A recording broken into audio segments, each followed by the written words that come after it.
Good evening and welcome to Woodchat for May 21st, 2014. My name is Chris Wong, here from FlairWoodworks.com in Port Moody, BC, and we've got quite the show for you here today. If this is your first time watching Woodchat, we also have a chat section which is hosted on Twitter using the hashtag Woodchat.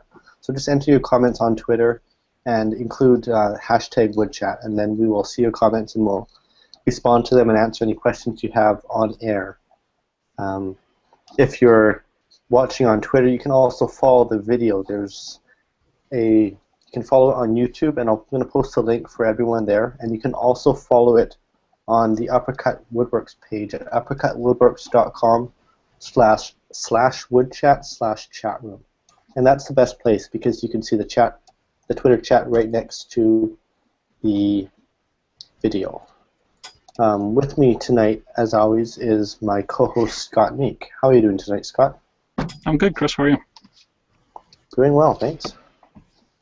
Excellent. You can find me at scottmeekwoodworks.com or smeekwoodworks on Twitter. And we got a special guest with us today. Well, first of all, Matt is either not going to be here tonight or he's running late. I guess he has his daughter's dance class, and he was in charge of getting her there and back. So, Matt won't be here tonight, possibly. But our guest is, and Joe, you have to help me on your last name there, Joe. But I'm assuming Laviolette. Yeah, that's right. All right. Yeah. Well, actually, I'll let you introduce yourself a little bit there, Joe. So my name is Joe Laviolette. I'm an amateur woodworker, but I moderate one of the internet forums that we have quite a bit of woodworking activity on. It's on the popular website reddit.com, and it's the woodworking section. We have close to 70,000 subscribers, and it's a fairly active forum. It's fairly new, or it just became very active not too long ago, but it's more toward the beginner/intermediate crowd than the professionals that just share pictures of things that they've done. So it's very interactive, lots of information sharing, and it's pretty international too. We have subscribers from all over, so you get to see what the other half of the world does. Pretty cool. Yeah, I'm always intrigued by how different woodworkers in different areas of the world work, and the terminology they use, and the different processes and different materials too. Yeah, even tools. It's like impossible to get a traditional table saw in Europe. Yeah. Same thing with a fixed base router, I believe. Yeah, I think you're right. Mm-hmm. So Scott, where do you want to start tonight? Let's talk a little bit about our woodworking, the Reddit subforum. Sure. I would love to see a lot more. One of the reasons why I reached out to Joe to have him on here, and Joe and I have gotten to know each other a little bit. He bought my DVD on plane making and has since become, from what I can tell, fairly addicted to making wooden planes. Success. So I kind of hang out in Reddit, not enough. I wish I could hang out there more, but busy and all that. But I've gotten to know Joe from there and watching what happens over there on the forum, and it's fascinating to me just the different brand of woodworking almost that happens over there. I know a lot of you at the subreddit are big fans of Mark Spagnolo and Woodchat or Wood Talk and all that. So we like to consider ourselves Wood Talk, the ugly, rotten stepsister of Wood Talk. Maybe, I don't know. Like they don't really acknowledge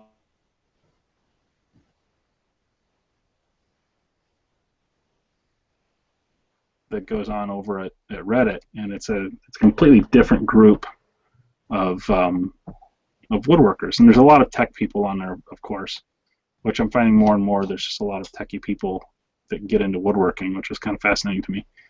But I see a lot of apartment woodworkers over there, which is kind of neat. just to see a different take on it. So I don't know if that makes sense or not. Yeah, we actually took a poll not too long ago, and surprisingly, most people on there have IT day jobs, or they're actually woodworking professionals, so they do this for a living. That's generally the balance. That's interesting that there's a lot of woodworking professionals, because I find that on most forums there's a very limited amount of them. Yeah, I agree. I think a couple cool things that Reddit has going for it is it's just a gigantic website, so people frequent it anyway. And then they say, oh, cool, there's actually a woodworking section, so they pop in from time to time to see what's going on. And another thing that's kind of a plus, kind of a negative, is the posts aren't really persistent. So after about 24 hours, they go away. So I know in some forums you get the tried and true members that see the same post over and over again, and then when a new guy has a legitimate question, they're like, oh, I've answered this 50 million times, just go read the post. But that doesn't really happen on Reddit because the posts are just gone. So you may have somebody stop in one day that has never seen that post before, and you'll get a nice, legitimate answer rather than check the archives or check the wiki or something like that. So that part is pretty good, but if you remember a post or you're searching for information, you kind of have to learn the nuances of Reddit in general, where you can actually save posts to your favorites and things like that. The search engine's not very conducive to looking up archived information. Yeah. As with any group of woodworkers that hang out in one space online, you can get a lot of negative people that just, it seems like their only goal is to rip people to shreds. Or show off. Or show off, yeah.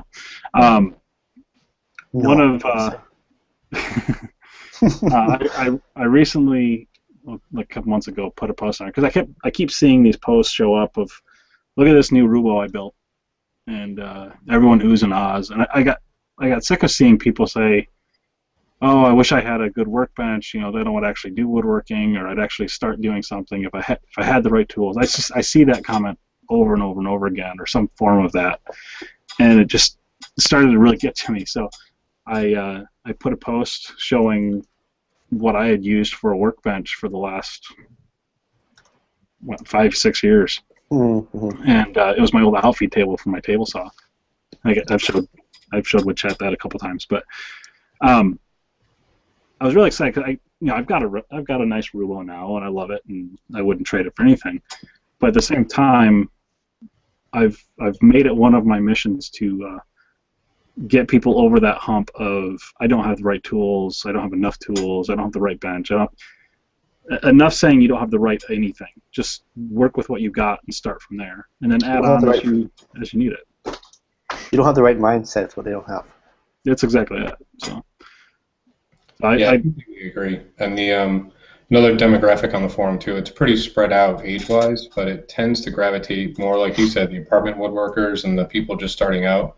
So they really don't have full shops yet, and they're just starting families, or they're just entering or exiting college. So money's not really flowing like it is with the older generation, where you can just go out and buy any tool you want. So there is a lot of that atmosphere there where I need to start a wood shop. What do I need? And the answer isn't always go out and spend $10,000 on Dag Grizzly and buy all this stuff. It's generally pick a project first and then buy the minimal amount of tools you can do, and you'd be surprised what you can get done with a jigsaw and a couple hand tools. Yeah. And then just add as you. But when you really need something, when you stop your work and I can't proceed without this tool, then it's a good time to buy it. Yeah. And it feels counterintuitive for me as a more of a boutique plane maker to encourage that sort of thing. But at the same time, the way I look at it is, and I have to remind myself of this sometimes as well, that anytime someone new gets into woodworking, especially someone younger that's not retired age, if working with a Home Depot special plane and a, God forbid, but if at the very least, get an old Stanley and refurb it.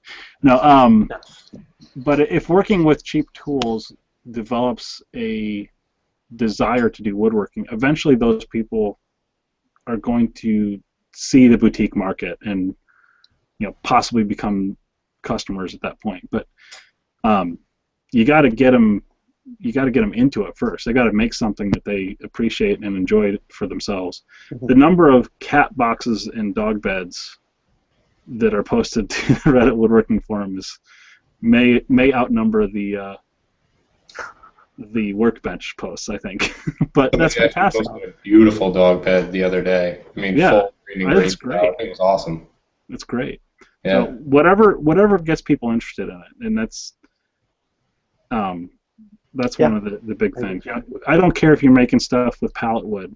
I know there's a big subsection of woodworkers, the old guard, that think, oh, you're making pallet wood furniture.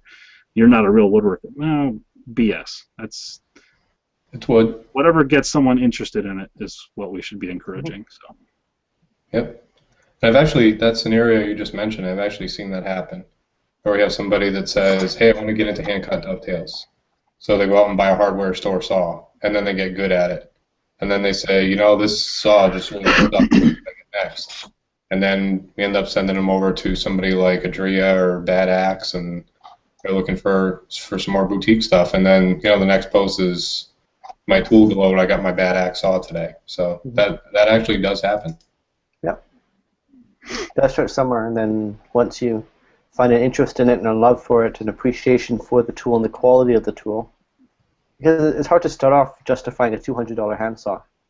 Yeah. But if you start with a $20 handsaw, you see what it does, you see what potential there is in that tool, then you start to understand and feel the need, start to appreciate what a really high-end saw can do. Right, you have to hit the tool limitation first. So get it to where your skill's good and your technique's perfect, but the tool's just not performing. When you get to the point you can recognize that, then you're actively going to seek really good tools. Absolutely.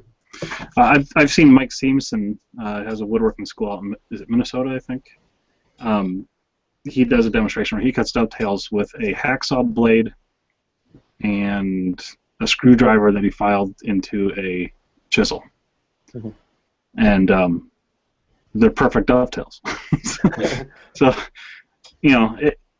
I am a fan of expensive tools. I got some Bad Axe saws, and I've got a couple smaller scale Bridge City stuff, and my own planes that I probably couldn't afford if I had to buy them.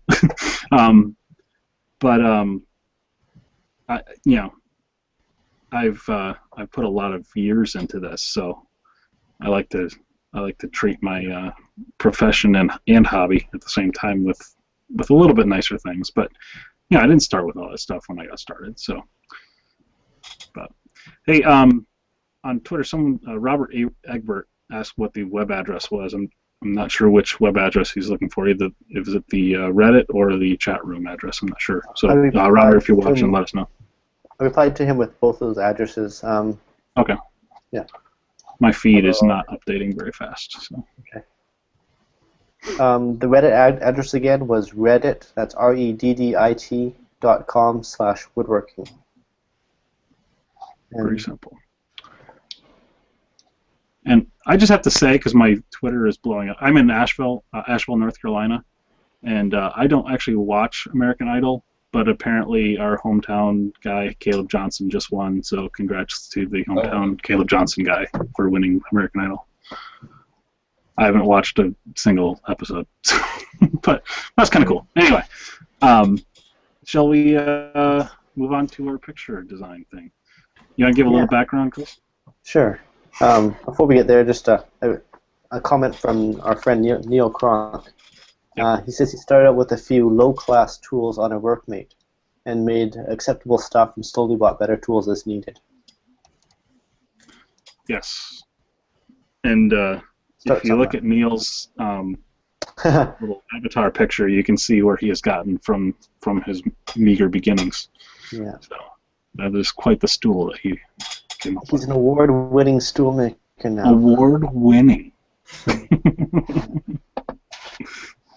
Excellent. Yeah. I hosted a shop stool build-off in February, I believe it was, and he had the finest stool in all the land, apparently. So the judges decided, and I'm not disagreeing, but I was not a part of that decision-making process. But he was judged as having the nicest stool. All that started with a little workmate and some low-class tools. So. Wait, What's that speaking saying? of, How do you get to I can't remember this saying. Practice, practice, practice. You know that one? How do you get to Carnegie Hall? Practice, practice, practice. That's what it is. oh yeah, something like that. Okay. I'm just looking at the Reddit woodworking page, and since you mentioned someone winning a contest, I see, Joe, that there's a challenge this month sponsored by Highland Woodworking. Yep. You know, mention something about that real quick. Yeah, so we do challenges every month. Generally, the prize is just me buying somebody Reddit Gold, which is fake internet points. It's just like a little, like in school when you got a gold star. It's exactly what it is, but people like gold stars. So I started reaching out to some other companies to see if maybe they want to sponsor one of our projects, because they get mentioned a lot. There's a lot of tool companies and a lot of websites that really come up all the time on there. Lee Valley's one, and Highland Woodworking is definitely one, just because they have a great selection of both power tools and hand tools, which you really don't see in a lot of sites. So they offered to sponsor our contest this month, which is shop stuff. So there's 3 categories. There's the shop organization, so stuff like cabinets, bit and blade storage, things of that nature. We do have shop jigs. So, I mean, half of woodworking is just making jigs. So if anybody's got any cool stuff, they can post that. And we've also got a shop-made tools category too, which, Scott, you're excluded from, because that's an instant. Man! Why is Scott excluded? Am I excluded too? Maybe. Good answer. Win, so. Yeah. But yeah, the winner's going to get a wood slicer, so that's pretty nice. Bandsaw blade. So how does one enter this contest? You make a project. You have to document the build, because we want to make sure that you actually built it. It doesn't have to be huge. Doesn't have to be really in depth. Just a couple pictures of the process, and then you just make a post. And then after you make a post, just put something in there that it's a contest. And then people usually send me a message, or I'll pick it up, and then it'll get added to that thread. And then at the end of the contest, we just make another thread with everything in the comments, and Reddit has a voting system, so the one with the highest number of votes at the end of the week is the winner. More fake internet points. I love fake internet points. Yep, tons of fake internet points. Nothing quite as artificial. I don't know. Chris, I'm people have a lot of fun with it, though. We've done some cool stuff. We did a 2x4 challenge, and the winner of that project was actually pretty cool. He made a non-functional Stanley joiner, number 7. Wow. But like pretty intricate detail. Even the cap iron and the iron, everything, all wood, all separate pieces, not like just carved out of a separate chunk. So one of the local woodworking guilds, one of the members made I'll call it a half scale, it could be a quarter scale, ended up being about 2 feet long, a fully functioning treadle lathe out of a 2x4. Wow. Wow. That's one of the better ones I've seen. That's Has awesome. Shannon seen that? I don't know. I don't have a picture of it. I don't know if it's online anywhere. And Chris, I've I'm really always said that- disappointed with your answer to that question on Twitter. Yeah, we'll get to that in a second. Joiner. Jeez. I've always said that if I ever enter a 2x4 contest, I'll make a 1x3. So Scott, this question on Twitter from Jeremy Morgan says he wants to take a quick poll of anyone who has an opinion, which is probably most of us. Would you buy a power jointer or a Festool domino? Which one saves more time? And Scott, of course, says the domino, then buy one of my jointers instead of the power jointer. I went the other way. I said buy the power jointer because there's a lot of other things that can do something comparable, similar to what the domino does. The jointer for me is a really big time saver, flattening big boards. And I'm not gonna lie, there's a joiner sitting right over there just off camera, so I've got one too. Yeah, I've got a big jointer and I've got 2 dominoes, so I don't know. I like them all. I use them all. That's a really tough one. Christopher Bowen says jointer before domino. You need flatten square before joinery, if not going to flatten by hand. That's a which is a good point. So he's saying you need to buy both, but buy the jointer a day before the domino. Only a day before, though. Yeah, because the next day. Don't let any more time between those. Yeah. I do have a joiner, but I would take a domino if I had a choice between the two. I mean, you would, can use a joining. You could use a router sled if you really had to, planer sled, primarily joint by hand. I mean, there's a size limitation on a joiner. So you buy a 6-inch joiner, you're doing a 6-inch board. That's it. Yeah. Yeah, there's a few workarounds, but yeah. Yeah. Sure. Yeah, my joiner's only a 6-inch, so I'm working on a desk right here. It's behind the camera, and I had to. Because I make planes, that's the majority of my work. I don't get to do a lot of other stuff. So when I get to build a piece of furniture, it's kind of fun. It was a lot of fun to actually use my joiners to flatten that tabletop and the desktop. So I always forget that it doesn't take as long as you think it does. It's actually really enjoyable to do by hand. But you could, there's... Depends on the wood, too. Yeah. Yeah. No, this is oak. It's not exactly easy, but yeah, it was fun. I'm really curious. Megan Fitzpatrick, the editor of Popular Woodworking, graces us with her presence in Twitter once in a while for the show, which we're very thankful for. She made a comment about Neil, Two-Wheel Neil on Twitter, about the stool. And there's apparently some news about the stool that Neil keeps changing the subject. So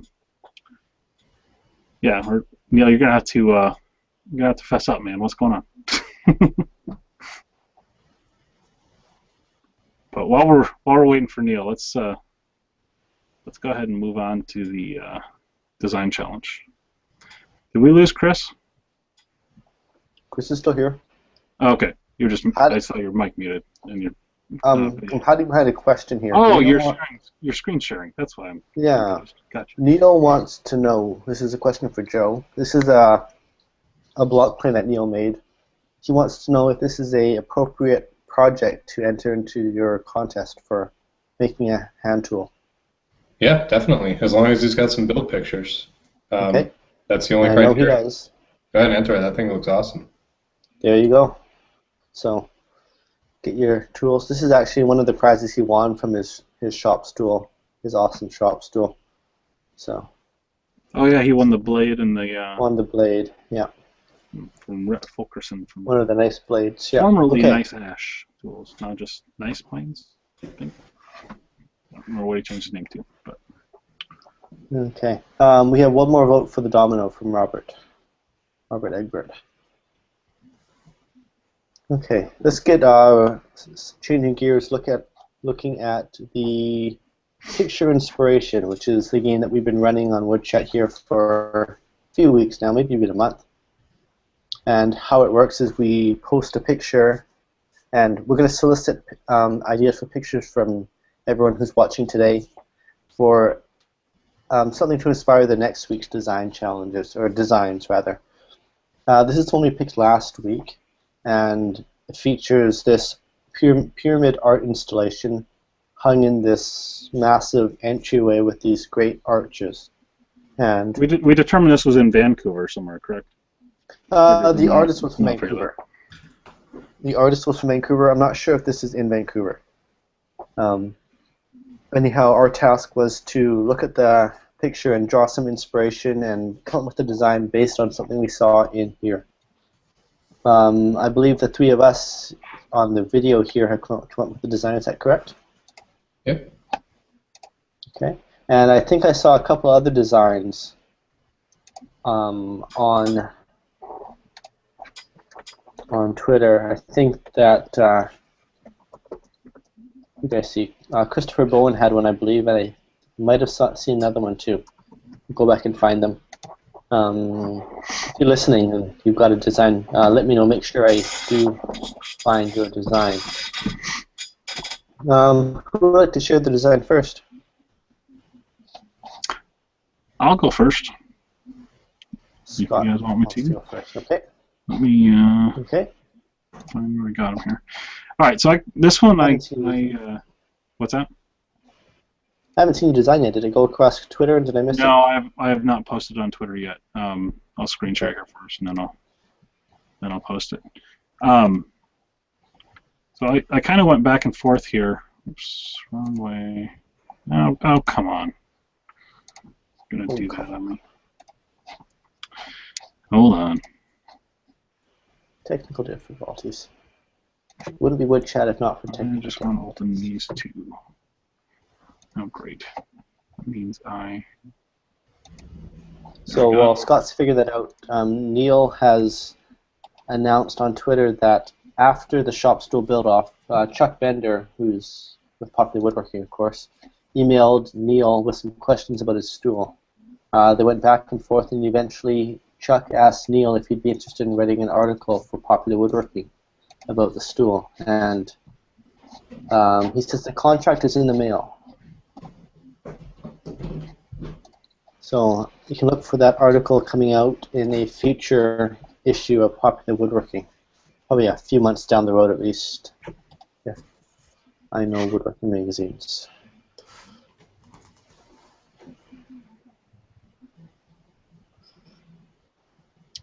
All right. Why is that not working? I don't know, Scott. Why?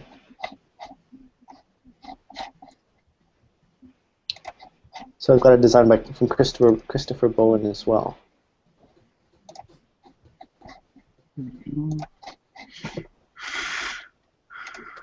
Let's see if this works. Sorry, guys.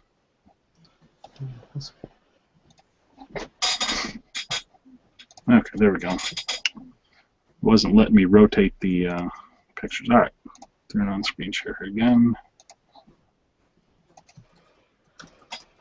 All right, so basically, I kind of latched on that picture of the left-hand side, the lower section of those columns where it kicks the support back to the wall. For some reason, I couldn't get that part out of my head. I didn't know what to do with the pyramid triangle in the middle, and it just wasn't going anywhere. So I started just kind of playing around with a couple ideas, just kind of using that same same sort of idea. I wasn't happy with how this was turning out. It just didn't feel or look right to me. So I was playing around with another couple ideas, and then kind of changed to something more straight line-ish, and came into this. I'm still not fully happy with it, but I like that it's kind of. It feels like it should be furniture on Battlestar Galactica or something. It's very angular. Yeah, which I'm trying to get away from a little bit, but I felt like this is different enough to be different, you know. So it's a couple ideas I want to keep pursuing, but basically the idea on this piece would be kind of an end table. This is a drawer in the middle. This is a mitered joint between this horizontal piece and the vertical legs. Yep. And then both of these pieces would taper from that joint and taper down in both directions. And then this little one is kind of a side drawing. But again, I'm drawing these on my Note 3, so drawing them on a very small screen. I need to get a bigger, either a Wacom tablet or a something bigger to sketch on, because I'm really enjoying drawing on this thing, using Sketchbook by Autodesk, I think it is. Right. And what's really kind of what I found found that it allows you to do like a split screen where it will mirror your drawing. Oh, okay. And so I only have to draw one side of the piece, and then it copies it on the other side. So it's really nice for getting proportions correct on both sides. So it's kind of fun from that perspective. Or proportions wrong on both sides. Or proportions wrong on both sides, yes. But it makes everything look even at least. Yeah. Obviously, if you're doing something asymmetrical, you wouldn't want that. But so it's a direction that I thought was kind of fun to take it. But again, I'm not 100% sold on it yet. I think it might look good as a three-legged table. That'd be cool. I can see that. So use that leg design, cut out the drawer, and then have some kind of top, like a starburst top or a glass top, or I'm not sure what. Yeah, and I got even on my original design, which was much more curvy.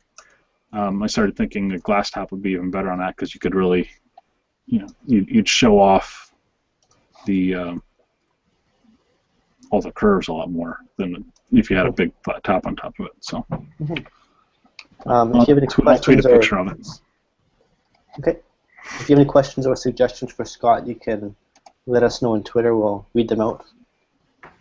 Joe, did you want to share your design next? Yeah, sure. Okay, can you guys see this? You said you weren't very good at drawing. These are pretty elaborate drawings, pretty tidy drawings, if you ask me. Let's see if we can make this a little bigger. Is that any better? Okay. Mm-hmm. So Oh, wow. I like to sketch on pencil and paper. So this is scanned, so it's kind of crappy. But I also picked up on the angular iron in the legs. Yeah. So this is actually Definitely see that. and my drawing's not very good. But what I'd like to do is kind of make the legs in that same shape, but a little bit higher up than or lower down or wherever than Scott picked up on it, and sort of make the shape of the legs like that, and actually have this turn too. So have this face going this way, this face facing this way, and then these would be just shelves on the side. So the shelf details here, this would actually be negative space, so nothing. And then for the face frames on the shelf, I'd like to have them tapered this way too, and then this face tapered. And that's just a stretcher in the back. And then the back detail didn't come out quite as good as the front detail, but you can just see the flat sides of the shelf, the negative space. And then for the top, I actually like the way that the curves go, and I've actually done this in some furniture I make, where I do intersecting bent laminations.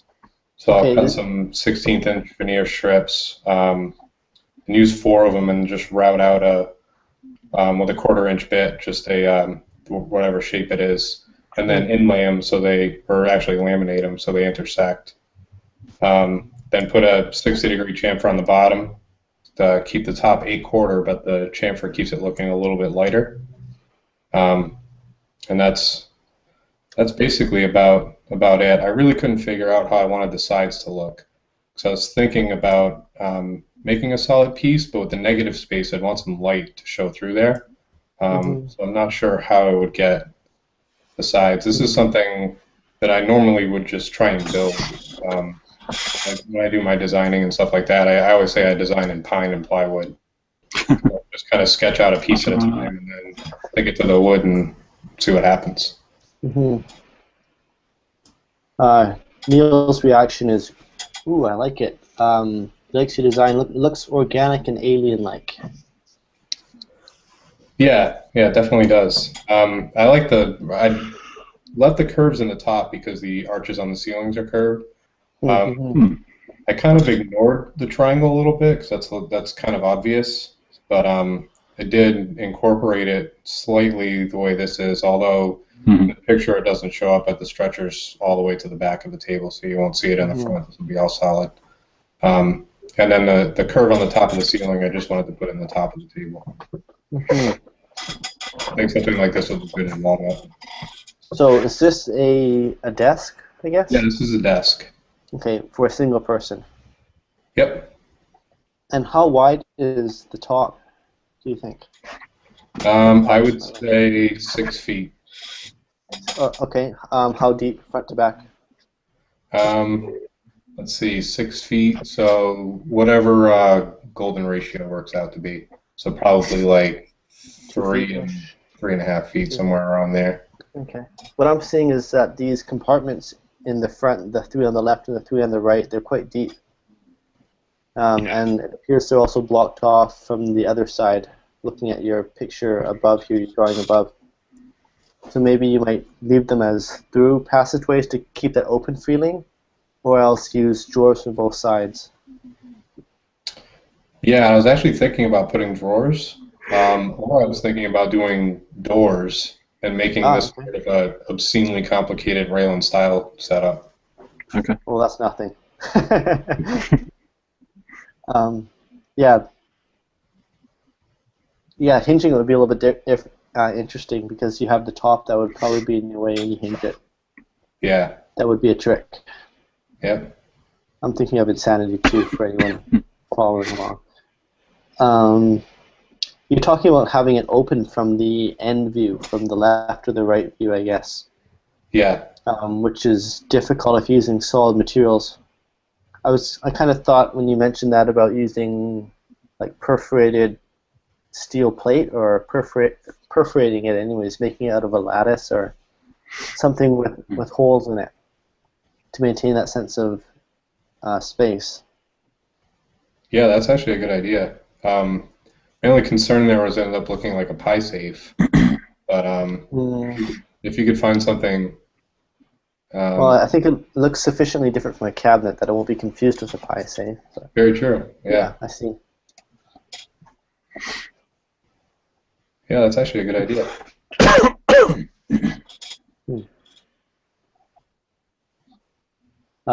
Neil's suggesting Good. Neil's suggesting a honeycomb back with open shelves.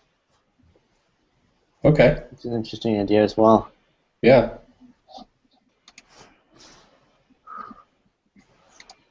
Huh. It kind of gave me a funny idea. Make a honeycomb top where almost all the holes are filled in, so you're writing it and it's all filled in, then there's one hole that's not filled in, your finger drops through. You can change it around. Actually, that'd be fun to make it just a like a set of furniture that has just one minor aspect that's just annoying as all get out. Just as that's interesting. Something that wouldn't actually sell, but it'd be Yeah. more like you'd have a show or something. I saw a line of a series done by an artist that was like that. It was a line of everyday household objects that was redesigned to be impractical. So I think one of them was a fork that was bent in a U shape or something. They all still work, but none of them work well. Right. That was by design. Annoying to use. That gave me another idea actually, to make a tabletop with a frame, and then the tabletop itself is made up of a whole bunch of loose pieces of wood that just kind of float around like a loose brick floor. That would be annoying. Would it? Say that again. I was reading a tweet. Make a tabletop with a frame and then fill it with a whole bunch of pieces of wood like a loose brick floor. So it all kind of, when you move your hands around the table, it makes a bit of a noise and kind of, I don't know. I might try that. Especially if I can get them to interlock so they don't fall out, which would be kind of annoying, I think. These angles here, instead of leaving them straight, taper them back in this way too. So the deeper into the desk your knees go, the more compressed they get. Sure. Fantastic. It'd be horribly uncomfortable, but nobody would know until you get at it. Well, there's enough space in there. I think you could fit your knees in there anyways, no problem. Yeah. Why am I not surprised at all that Neil Kronk likes the idea of annoying furniture? Yeah, I know. I was laughing at that too. Not at all surprised. Okay, next build off. Make the most annoying piece of furniture. Make a rocking chair with a squeaky leg or something like it. Those shoes that kids wear. All right. Why don't I share my design next? Then we'll look at Christopher Bowen's design. My design is over here. So I'm going to take you back to here. Let's look at that. There's my screen share there. I'm going to go back to the very beginning here first. So one thing Joe keyed on was, if you look closely, these arches, they're not just arches that go floor to ceiling, they branch off into two, and they branch off into two more at the top. So you have 4 arches from a single column there. Yeah. I was looking at that, trying to figure out a way to use that. Didn't quite see it. What I looked at was this hanging pyramid, which is hanging from a pivot here, which is anchored at the corners here. But I kind of thought, what if that turned? It'd be kind of like a revolving pyramid, and I reimagined it as a cone. So I had 2 drawings here. One kind of fell flat on its face, the first one here. What I've got is a big cone that sits on the floor, and with a tapered hole through it. The tapered hole is through this top platform, and it sits over top of the cone, and it's got bearings in there, so the tabletop spins and sits on that cone. That seemed to me kind of to be a limited use thing, so I redrew it upside down. I've got my same table base here, giant mass, probably a big tree, and then just cord on a lathe, and then I've made a cylinder or a cone as well that drops in with bearings, and that spins in there like a lazy Susan in the middle of your table. And it's removable. I don't know what good it is that it removes, but it just kind of floats in there and spins. It's not about how useful it is. It's about that it does it. It's like, ooh, guys, when you got everyone there and they've got their drinks sitting around the perimeter of the table, oh, check this out. Yeah. And this was partially inspired by a table that I saw that Laguna Tools posted on Twitter. I remember seeing I saw this one here. It's really simple frame. It's got 3 sets of skateboard trucks and then just a piece of glass. And because they're all arranged in that pattern, the glass just spins on there. So that rotation thing kind of got me thinking, and that's what came out of that. Yeah, if I recall, the price on that table was unbelievably high for what it was. It's actually for sale, huh?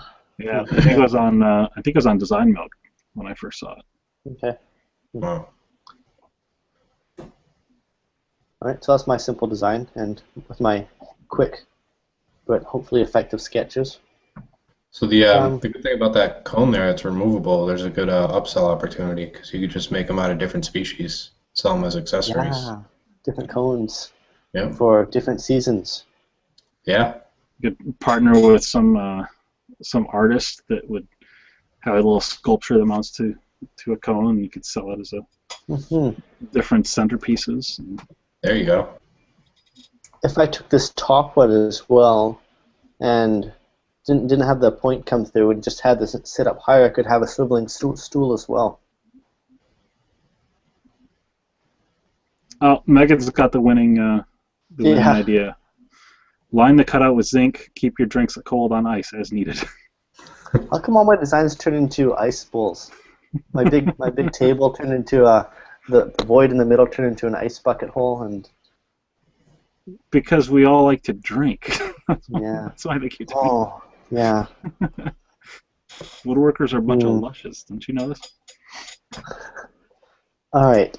Especially ones that work at Popular Woodworking. Yeesh. Yeah, were they trying to design a cup holder to everything that they possibly could? Megan, new goal for the magazine in the next year: a cup holder on every project. That was an old goal, wasn't it? Oh, is it an old goal?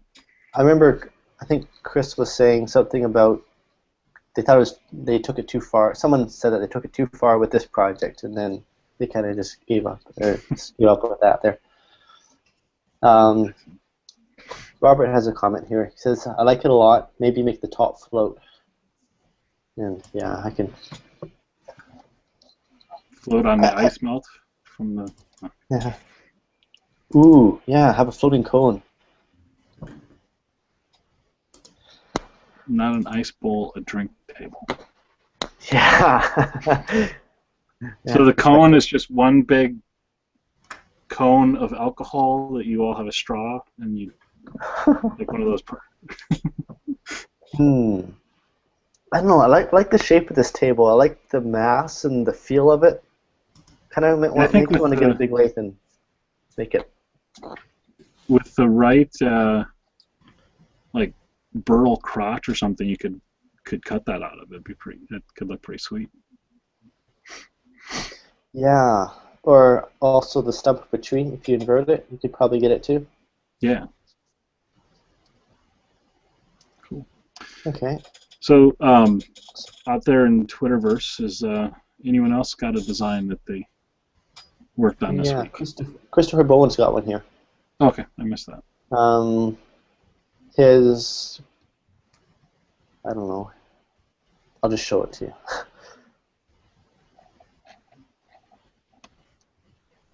And Neil, if you have not put a design together, you should just work one out real quick. Yes, you should. And remember, we're going to ask you in a few minutes for a picture, if you have one, to share with us for next week's. So Christopher says, unless Joe brought one with him, we could use the special guest supplied picture. So I did. Okay. So Christopher says, this would have turned out worse had I not been drinking at the time. See? What did I say? It's like his disclaimer. That's the word I was looking for there. So he's looked at the picture and taken a few key elements, the diamond shape and the pyramid attachment, which he's outlined here, and come up with a floor standing mirror, which is a pretty cool idea. Yeah.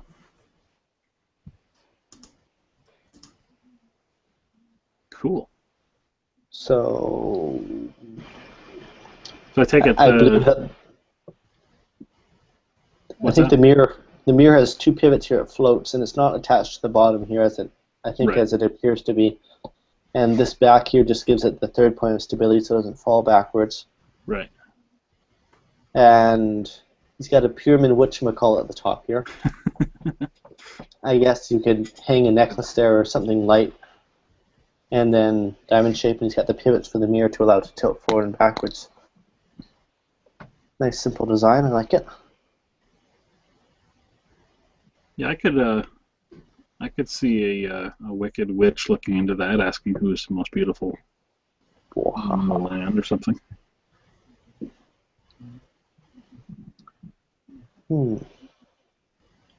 I like the little extra detail he had to make sure you knew that it was a mirror, and the little symbol of a reflection there or something. Yeah. Nicely done. Yeah, good job. Now, Robert, if you're still watching, you sent me an email with a drawing of something. I'm not sure which picture inspiration you were looking at.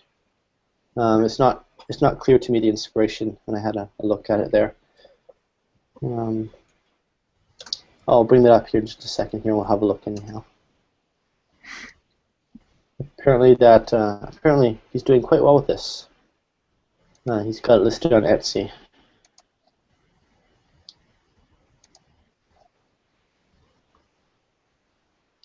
Wait, he designed something. He designed something from one of our picture inspirations, and he's already selling it on Etsy. That's awesome. So. We get royalties, right? Yeah. Okay.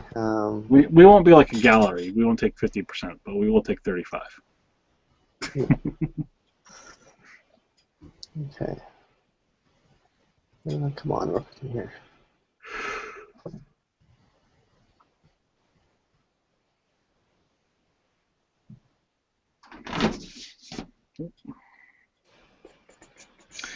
While we're waiting for Chris here, hey Neil, your hand-cut joinery event or challenge that you're doing, I don't know if you have a set schedule for that yet, but you should definitely put a post for that over on Reddit in the woodworking subforum and get more people involved in it. So I can tell you that it's Thursdays, neat and I idea. think I want to say it's 4 p.m. my time. There's a post on my website about it, actually. Oh, wrong picture. Okay, that one. Double click there. Okay. So I'll read you what he says about his design here. And let me just pull up a screen share here.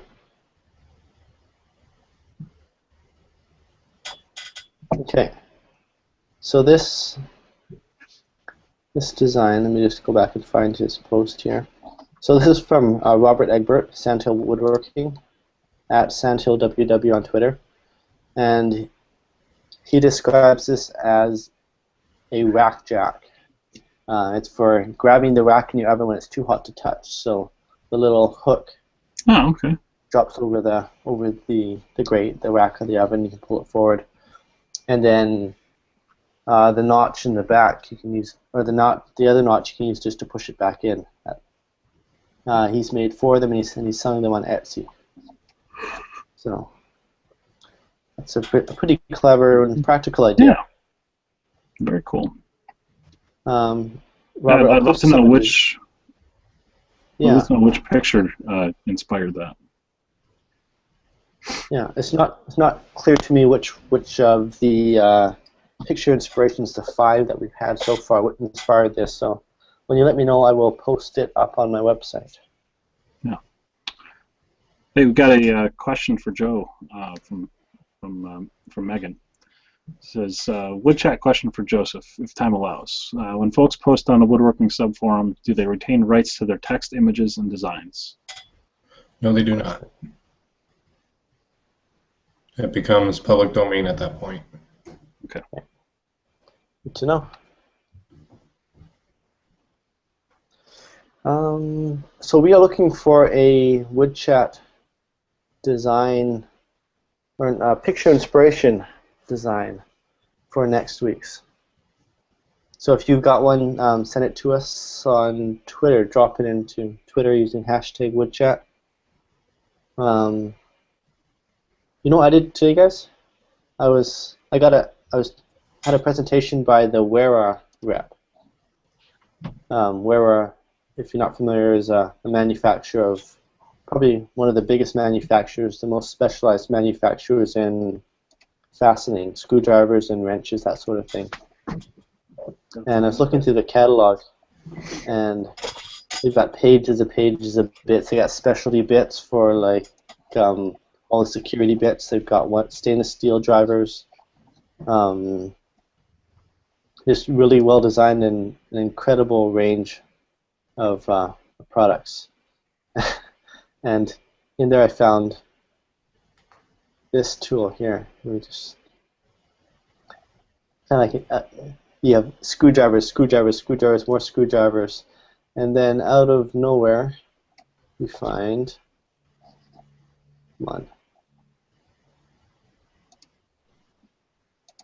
this tool. Made me chuckle here. Oh, that's not. There you go. So they've got their Wera 300 series screwdriver handle. It's got a bottle opener on the end. Excellent. So I got one of those coming to me.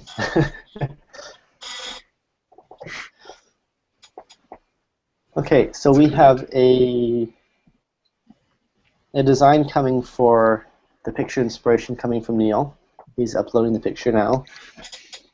And point of clarification, Hand Joinery, which is the joinery event run by Neil that Scott was talking about earlier, it runs Thursdays at 8 p.m. Eastern, 5 Pacific.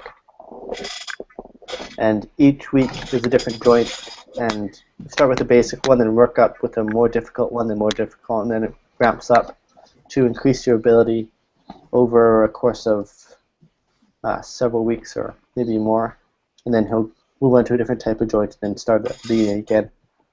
It's a great way to practice your joinery, and I think equally fun and equally good reason is that when you're done, you end up with this incredible collection of samples of joinery. Not just a book you can page through and point out the different types of joinery, but you actually have samples of each one, how they go together and such. It's a great idea.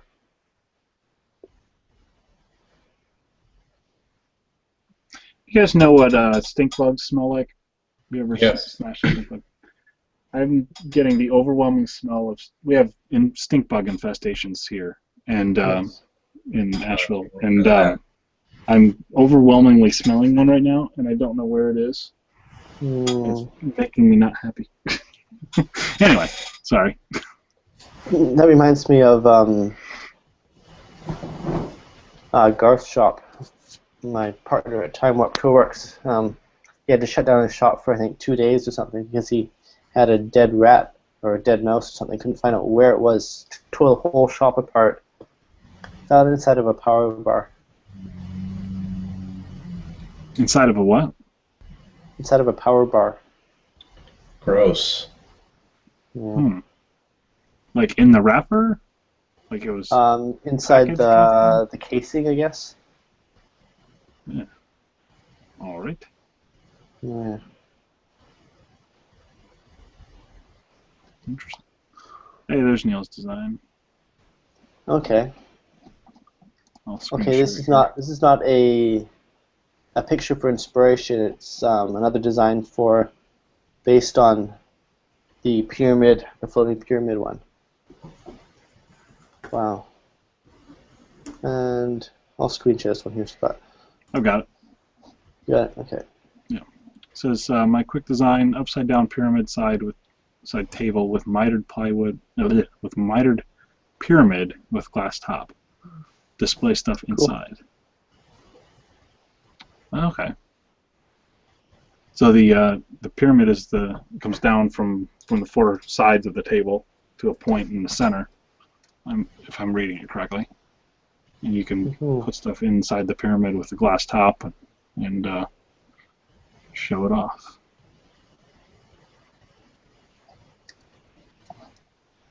Cool. That's actually pretty cool. Have you seen those? I saw them at the science stores. The little hologram projector, like magic kits. Have you ever seen those? Are those ones you put something in that kind of floats over top? Yeah, it's a series of mirrors. So it's got a pyramid with a mirror, and then like a glass dome with a mirror with a little hole in it. And when you put something on the bottom, it kind of projects it on the top, so it looks like it's there. So you go to touch it. Yeah. That would actually be pretty cool if you could make a table like that. Okay. I have got a picture for next week's picture inspiration. And let me just pull it up. Oh, Garth says yes, the mouse managed to crawl. Okay, you mean power bar like what you plug in a bunch of yeah, like a power strip. Okay, yeah. I'm thinking power bar like the food energy bar that you eat. Yeah. So. All right, that makes much more sense. I got it now. In the workshop, yeah. Okay. So this is the design which I'm proposing. I'm sending forth for next week's picture inspiration. It's called Pattern Study 1, made by Jessica Anderson. I won't go too much into the details because you don't really need to know the details, but I don't know. It's a little forum here. It's got some really cool patterns in here, carved out, and I believe they're painted.